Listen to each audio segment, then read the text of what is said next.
Ľudia, aby sme sa dobre pochopili. Ja som išiel preč do mesta a zmeškal som kvôli kamarádovi autobus. A kúpil som si kvapku. Nie, reálne, youtuber si ide kúpiť kvapku a zmeškal autobus. Ale ináč, Dušan, musím pochváliť. Dobrá kvapka.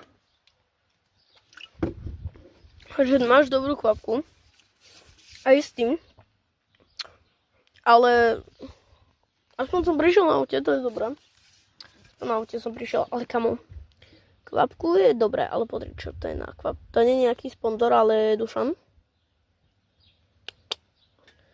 Očko prižmúrkam.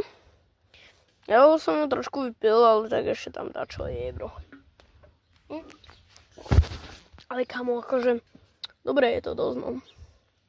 Ja som rád, že to je dobrá vodička.